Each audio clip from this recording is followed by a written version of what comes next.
आज के लेक्चर में हम श्रोडिंगर इक्वेशन की एक application particle in a box, जिसको हम इनफाइनाइट स्क्वायर वेल भी कहते हैं, पढ़ेंगे। इनफाइनाइट स्क्वायर वेल से मुराद ये है कि एक बॉक्स है जिसकी वॉल्स इनफाइनाइटली लॉन्ग हैं। चूंकि ये इनफाइनाइटली लॉन्ग हैं तो पार्टिकल को आउटसाइड द बॉक्स फाइंड करने की प्रोबेबिलिटी ज़ीरो है, और पार्टिकल बॉक्स के अंदर पॉजिटिव एक्स डायरेक्शन में from zero to A travel कर रहा है।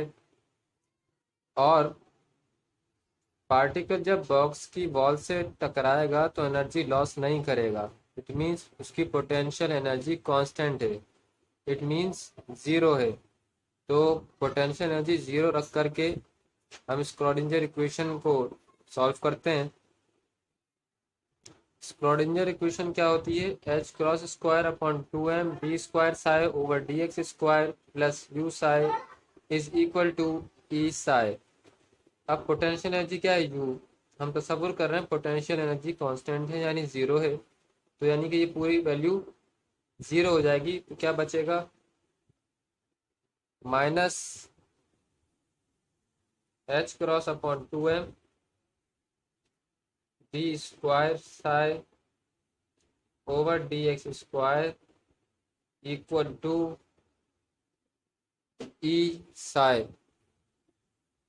अब इस इक्वेशन को हम रीअरेंज करेंगे। D square psi over D x square equal to, ये वाली टर्म उधर ले जाएंगे, minus two M E upon H cross पे स्क्वायर इंटू साई।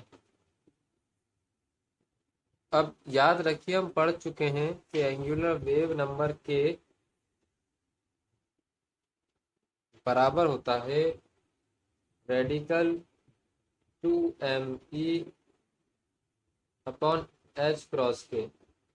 अब देखिए, यहाँ पे रेडिकल भी नहीं है और एच क्रॉस पे स्क्वायर है, तो हमें स्क्वायरिंग ऑन बोथ साइड करना पड़ेगी। हम तो K square equal to two M E upon H cross पे square.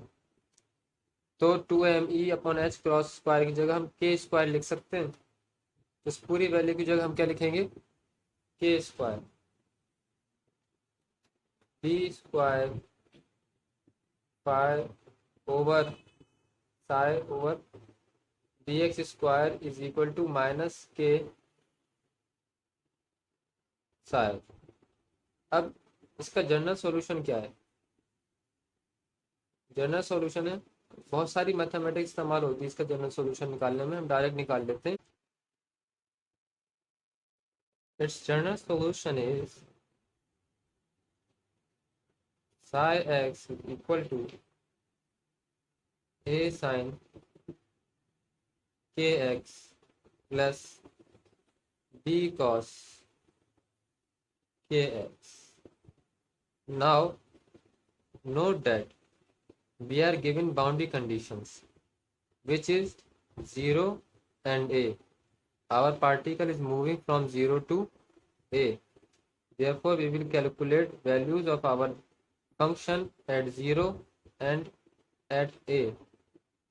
Thus, at x equal to 0, psi into 0 बराबर है a sin k into 0 plus b cos k into 0। अब देखिए, sign 0 बराबर होता है 0 के, और cos 0 बराबर होता है 1 के। तो 1 बी ज़ा बी, और साइन 0 ज़ा 0, तो 0 equal to b. Likewise at x equal to A,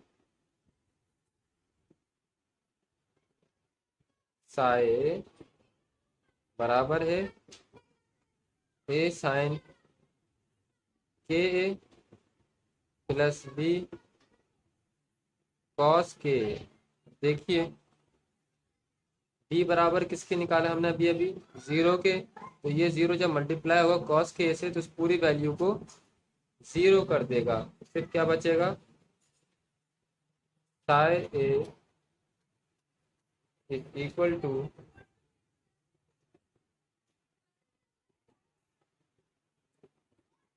A sine k. अब देखिए, या तो ए बराबर जीरो के होगा या फिर साइन के बराबर जीरो के होगा। अगर हम ए बराबर जीरो ले लेते हैं तो ये पूरा फंक्शन जीरो हो जाएगा, जो कि फिर नॉन नॉर्मलाइजेबल होगा। इसलिए हमें लेना पड़ेगा sine K equal to zero.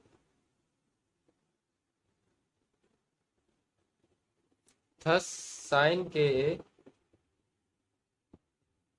Equal to zero,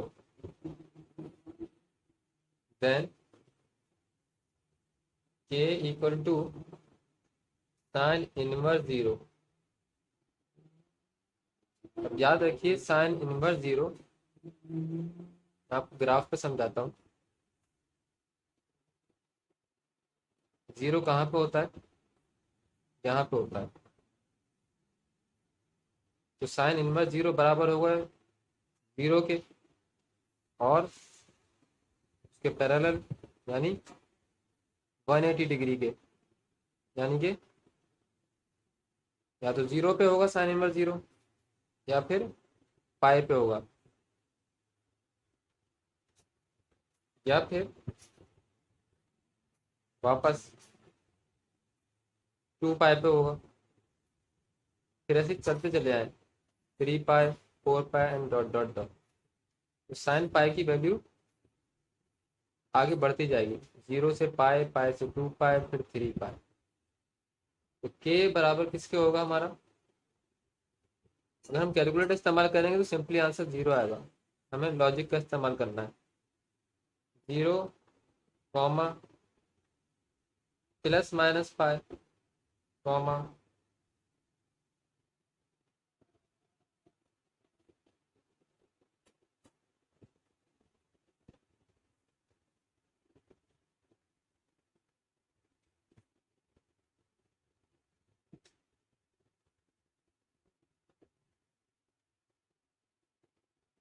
अब देखिए पाई की जो वैल्यू है वो एक एक करके आगे बढ़ रही है, 0, 1 पाई, 2 पाई, 3 पाई। तो इसको हम इंटीजर फॉर्म में कैसे लिखेंगे? के ए इज इक्वल टू एन पाई। अब एन से मुराद कोई भी नंबर हो सकता है, 1, 2, 3 डॉट डॉट डॉट। तो के बराबर किसके आ जाएगा? एन पाई अपॉन ए के। ये के की वैल्यू हमने निकाल ली है। अब के की इस वैल्यू को हम इस इक्वेशन में डालेंगे जो कि हमने बिल्कुल स्टार्ट में यूज की थी। तो क्या बन जाएगा? N pi upon A equal to radical 2m e upon H cross. क्योंकि हम ये एनर्जी के लिए सॉल्व कर रहे हैं, तो रेडिकल हटाने के लिए स्क्वायरिंग करेंगे बोथ साइड पर। तो बन जाएगा N square pi square upon A square equal to 2m e upon H cross पे स्क्वायर। ई के लिए इसको रीअरेंज करेंगे। E equal to N square pi square H cross square upon 2m A square.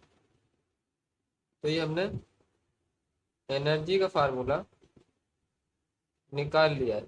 हम इस फार्मूले की मदद से अपने पार्टिकल की एनर्जी मालूम कर सकते हैं, अगर हमें पता हो कि वो किस लोकेशन पर है।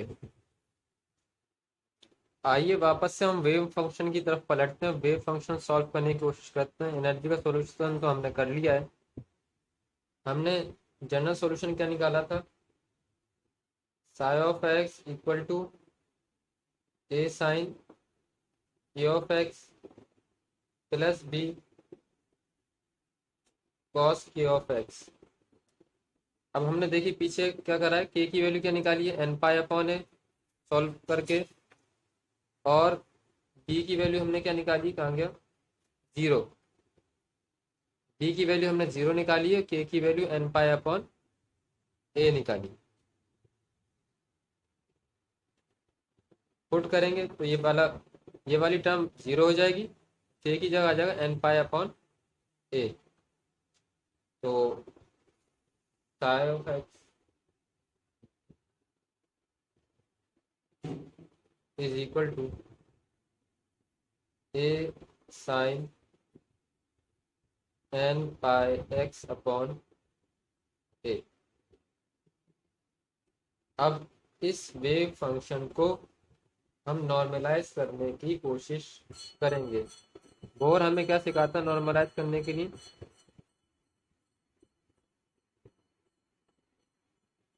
कि भाई probability of finding a particle whose wave function is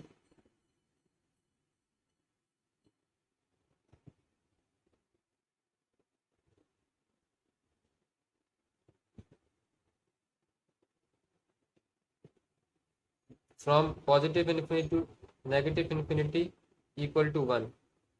यानी कि पॉजिटिव इन्फिनिटी से नेगेटिव इन्फिनिटी के बीच कोई पार्टिकल मूव कर रहा है तो 100% चांसेस है कि वो कहीं ना कहीं उस पाथ में मौजूद होगा, वो ज़रूर मिलेगा।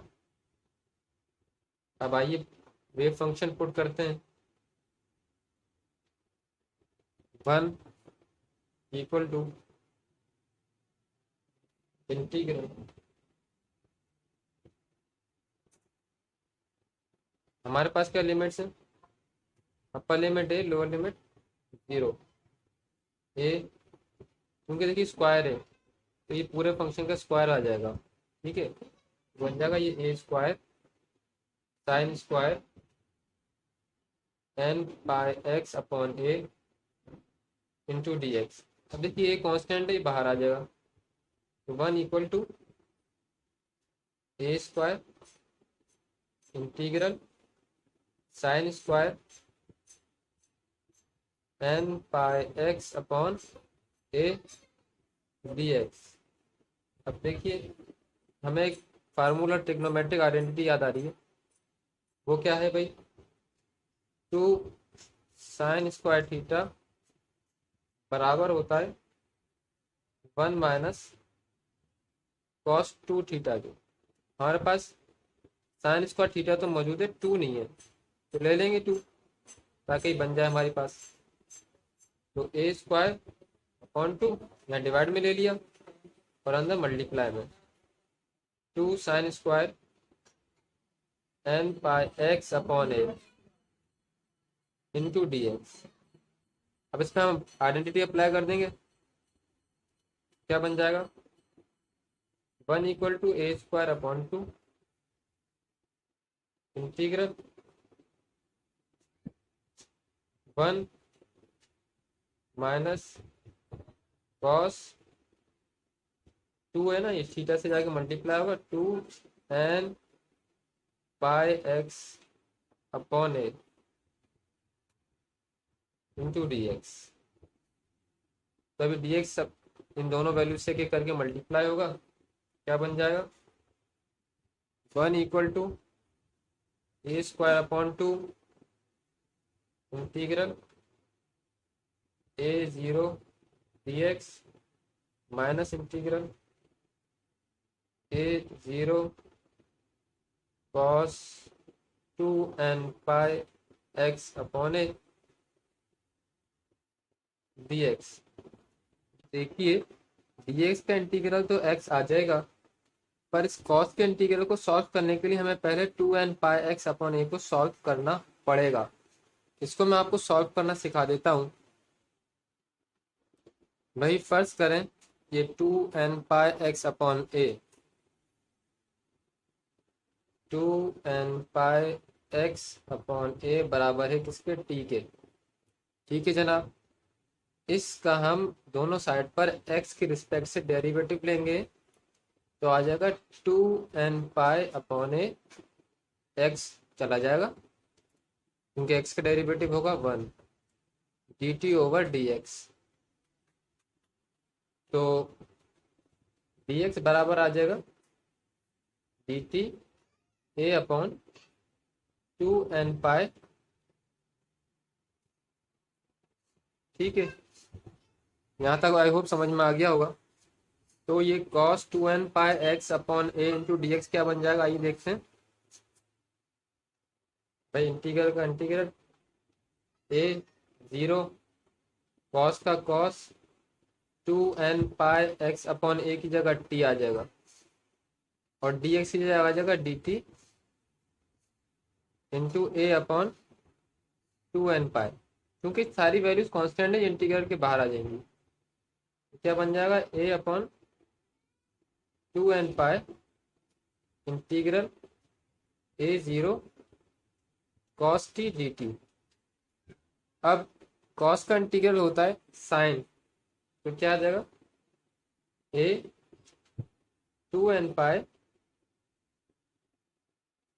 Sign t, upper limit a lower limit zero.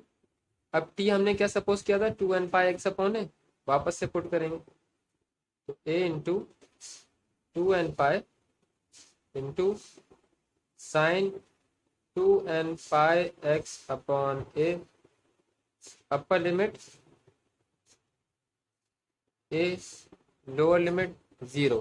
तो ये हमारे इस कॉस का 2n pi x upon A D x का इंटीग्रल ये आएगा। तब हम पुट करेंगे तो इक्वेशन बन जाएगी 1 is equal to d x का integral x upper limit a lower limit zero minus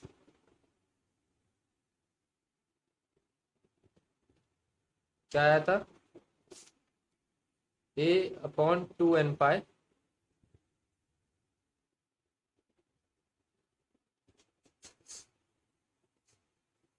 sine 2n pi x upon a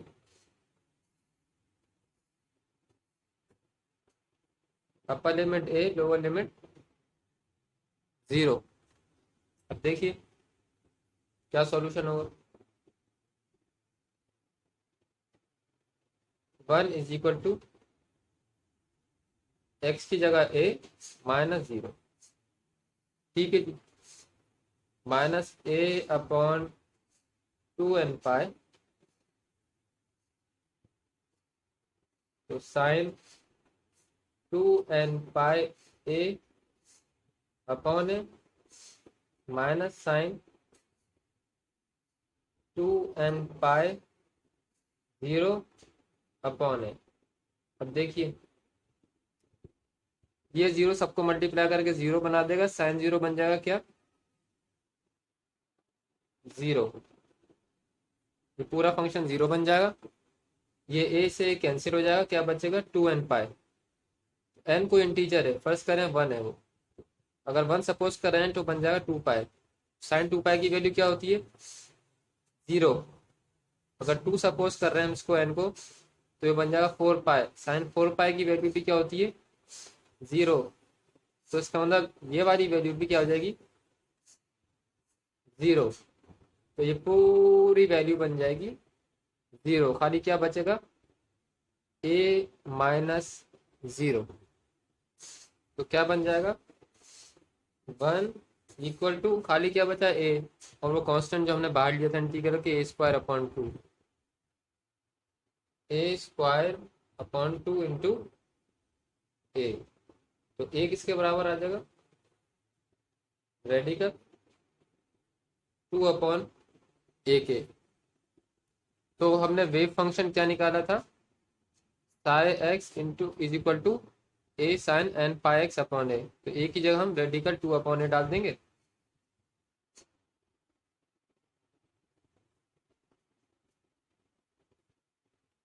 radical 2 upon A sine n pi x upon ए। यह हमारी वेव फंक्शन की भी final equation drive हो गई है।